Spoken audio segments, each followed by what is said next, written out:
इंसान पूरी जिंदगी एक ही सवाल के पीछे भागता रहता है, मैं खुश कैसे रहूं? कभी लगता है कि जब ये मिल जाएगा तब खुशी आएगी, कभी लगता है कि अगर वो हो गया तो जिंदगी पूरी हो जाएगी। लेकिन सच्चाई ये है कि हम खुशी को ढूंढते नहीं, बल्कि अक्सर उस पर ठोकर खा जाते हैं। और यही इस किताब की सबसे बड़ी सीख है। हम इंसान शायद इकलौते ऐसे जीव हैं जो भविष्य के बारे में सोच सकते हैं। हम कल की चिंता करते हैं, आने वाले सालों की प्लानिंग करते हैं और उस भविष्य की तस्वीर अपने दिमाग में बना लेते हैं जिसमें हम खुद को खुश देखना चाहते हैं। लेकिन समस्या ये है कि जिस भविष्य की हम कल्पना करते हैं वो अक्सर सच से बहुत अलग होता है। हम सोचते हैं कि अच्छी नौकरी मिल गई तो खुश रहेंगे, ज़्यादा पैसे आ गए तो टेंशन खत्म हो जाएगी, शादी हो गई तो अकेलापन चला जाएगा, और अगर ये सब नहीं मिला तो ज़िंदगी अधूरी रह जाएगी। लेकिन क्या सच में ऐसा होता है?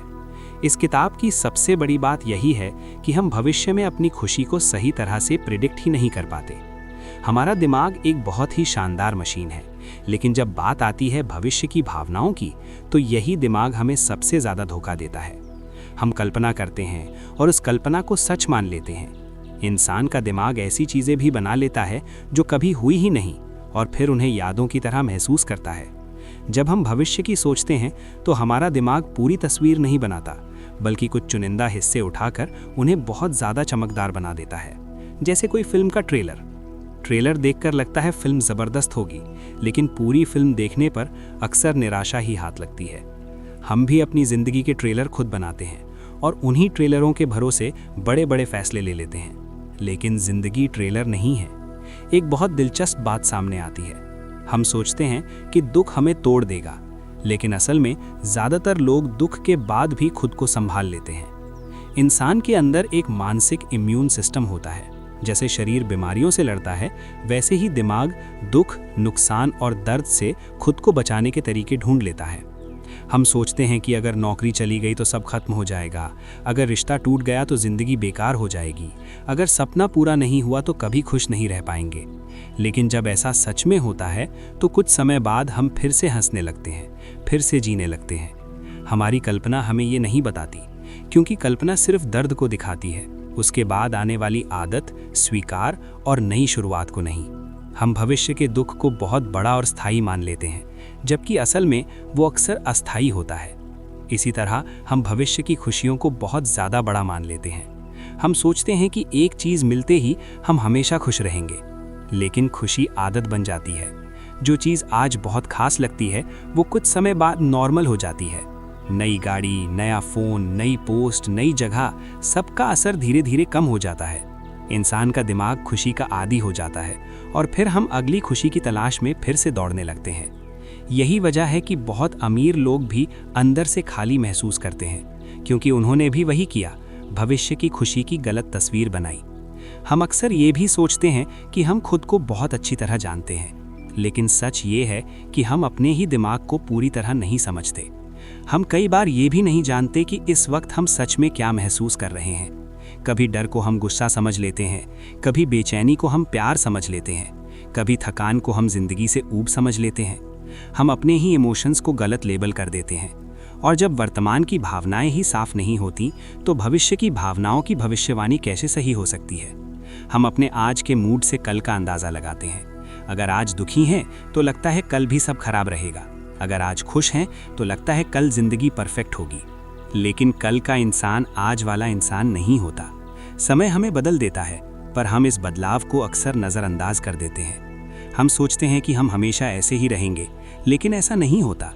इस किताब का एक बहुत बड़ा संदेश यही है कि हम अपनी कल्पना पर ज़रूरत से ज़्यादा भरोसा करते हैं, जबकि हमें दूसरों के अनुभवों से सीखना चाहिए। अगर कोई आपसे कहता है कि ये रास्ता ऐसा महसूस कराता है, तो आप सोचते हैं नहीं, मेरे साथ अलग होगा। लेकिन ज़्यादातर मामलों में हम सबकी भावनाएं काफ़ी हद तक एक जैसी होती हैं। हम खुद को बहुत यूनिक मानते हैं और यही सोच हमें दूसरों की सीख से दूर कर देती है।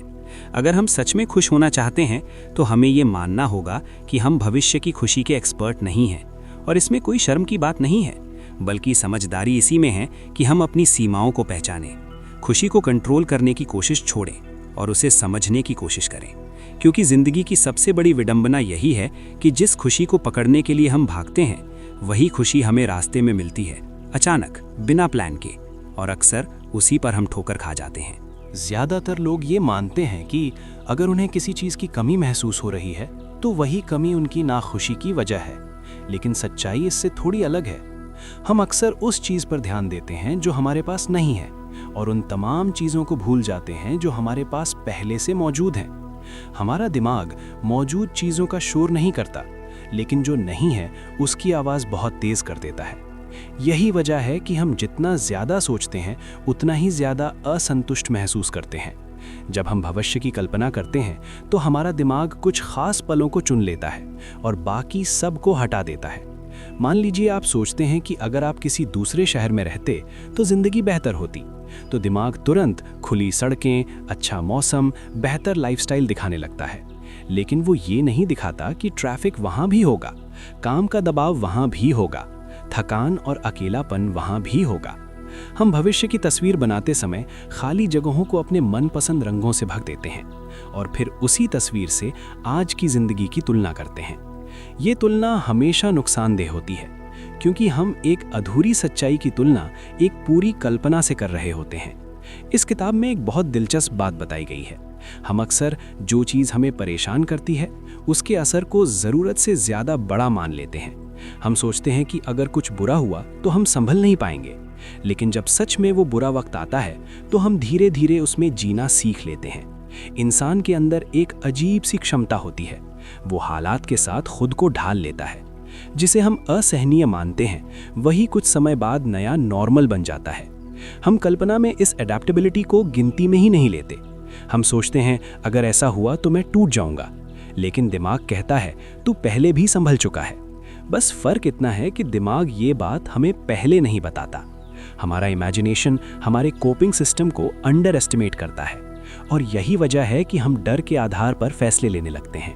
हम वो रास्ता नहीं चुनते जिसमें थोड़ा रिस्क हो, क्योंकि हमें लगता है कि अगर फेल हुए तो सब खत्म हो जाएगा। लेकिन सच्चाई ये है कि ज़्यादातर फेलियर ज़िंदगी ख़त्म नहीं करते, बल्कि ज़िंदगी को नया मोड़ देते हैं। एक और बहुत बड़ी गलती जो हम करते हैं वो ये है कि हम एब्सेंस को देख ही नहीं पाते। मतलब जो चीज़ हो नहीं रही उसे हम गिनती में शामिल ही नहीं करते। जैसे कोई कहे वो शहर बहुत खुशहाल है, हम सोचते हैं वहाँ लोग ज़्यादा खुश होंगे, लेकिन हम ये नहीं सोचते कि वहाँ भी लोग बीमार पड़ते हैं, वहाँ भी रिश्ते टूटते हैं, वहाँ भी लोग अकेले महसूस करते हैं। हम सिर्फ वही देखते हैं जो दिखाया जा रहा है, जो नहीं दिख रहा वो हमें मौजूद ही नहीं लगता। सोशल मीडिया इसका सबसे बड़ा उदाहरण है। हम दूसरों की हाइलाइट्स देखते हैं और अपनी पूरी ज़िंदगी से उसकी तुलना करने लगते हैं। हमें लगता है सब आगे निकल गए और हम पीछे रह गए, जबकि सच ये है कि हम दूसरों की ज़िंदगी का केवल ट्रेलर देख रहे हैं और अपनी पूरी फिल्म से उसकी तुलना कर रहे हैं। इस तुलना में कोई भी खुश नहीं रह सकता। इस किताब में ये भी बताया गया है कि हम अक्सर ये मान लेते हैं कि हमारा वर्तमान मूड हमेशा रहेगा। अगर आज हम थके हुए हैं तो हमें लगता है ज़िंदगी हमेशा थकी हुई ही रहेगी। अगर आज हम खुश हैं तो लगता है अब सब सेट है। लेकिन इंसान का मूड बहुत वॉलेटाइल होता है। जो भावना आज हम पर हावी है वो कल गायब भी हो सकती है, लेकिन हम भविष्य की पूरी कहानी आज की भावना से लिख देते हैं। यही प्रेजेंट बायस हमें बार बार गलत साबित करता है। हम सोचते हैं कि हम लॉजिकल डिसीजंस ले रहे हैं, लेकिन असल में हम इमोशनल स्नैपशॉट्स पर फैसले ले रहे होते हैं। इसी वजह से कई बार हम ऐसे फैसले लेते हैं जिन पर बाद में खुद हैरान होते हैं।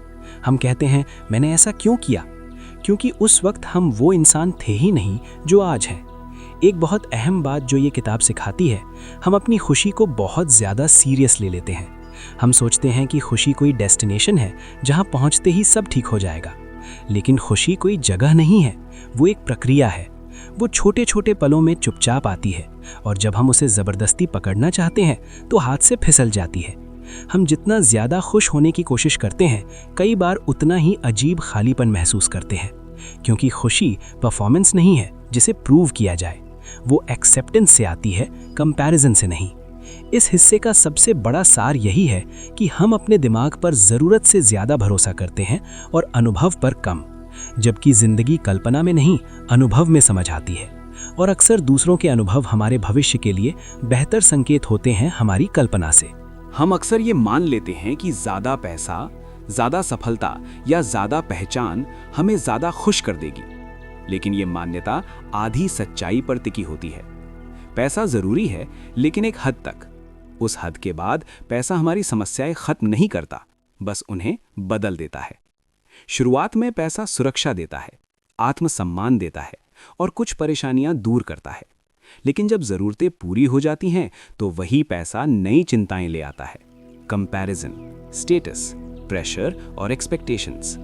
हम सोचते हैं कि जब हम उस लेवल पर पहुंचेंगे तो खुश रहेंगे, लेकिन जब पहुंचते हैं तो दिमाग कहता है अब अगला लेवल, और ये दौड़ कभी खत्म नहीं होती। इंसान की सबसे अजीब आदत यही है, वो जल्दी आदत डाल लेता है। जिस चीज के लिए हमने सालों मेहनत की वो मिलने के कुछ समय बाद सामान्य लगने लगती है। खुशी फेड हो जाती है, लेकिन चाहत नहीं। इसी को हेडोनिक एडाप्टेशन कहा जाता है। मतलब हम हर हालात में खुद को एडजस्ट कर लेते हैं, अच्छे में भी और बुरे में भी। और यही बात हमें दो तरह से धोखा देती है। पहला, हम खुशियों को ज्यादा बड़ा मान लेते हैं। दूसरा, हम दुखों को असहनीय मान लेते हैं। लेकिन सच्चाई ये है कि दोनों ही टेम्परेरी होते हैं। हम कल्पना में ये मान लेते हैं कि अगर कुछ बहुत बुरा हुआ तो हम हमेशा दुखी रहेंगे, लेकिन जब सच में वो बुरा होता है तो हमारा दिमाग धीरे धीरे उसे नॉर्मलाइज कर लेता है। यही हमारा साइकोलॉजिकल इम्यून सिस्टम है। ये सिस्टम बिना शोर किए हमारी मदद करता है। हम दुख को मीनिंग दे देते हैं, हम हालात को जस्टिफाई कर लेते हैं, हम खुद से कहने लगते हैं शायद यही बेहतर था, और यहीं से दुख की धार धीरे धीरे कम होने लगती है। हम सोचते हैं कि अगर हमें चॉइस नहीं मिली तो हम कभी खुश नहीं हो पाएंगे, लेकिन कई बार चॉइस न होना भी राहत बन जाता है। जब फैसला इररिवर्सिबल होता है तो दिमाग एक्सेप्टेंस पर चला जाता है, लेकिन जब विकल्प खुले रहते हैं तो हम कंपेयर करते रहते हैं, रिग्रेट करते रहते हैं और सैटिस्फाइड नहीं हो पाते।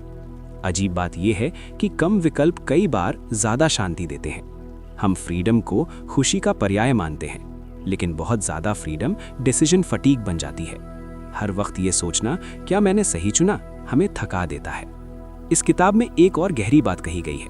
हम ये मानते हैं कि हम खुद को बहुत अच्छी तरह जानते हैं, लेकिन हम अपने फ्यूचर सेल्फ को अक्सर गलत समझते हैं। जो चीज़ आज हमें बहुत ज़रूरी लगती है कल उतनी मायने नहीं रखेगी।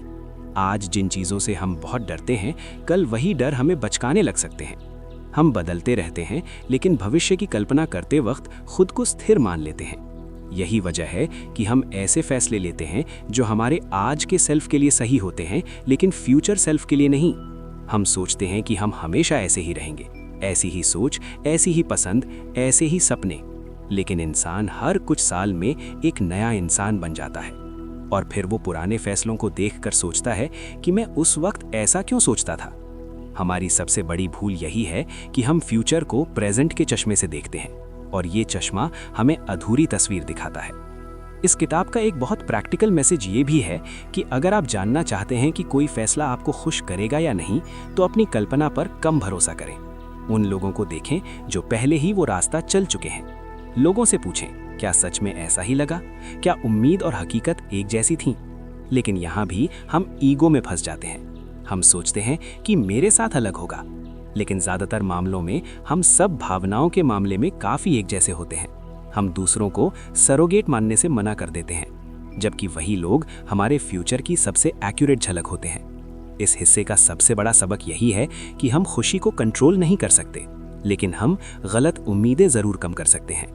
और जब उम्मीदें रियलिस्टिक हो जाती हैं तो डिसअपॉइंटमेंट अपने आप कम हो जाती है।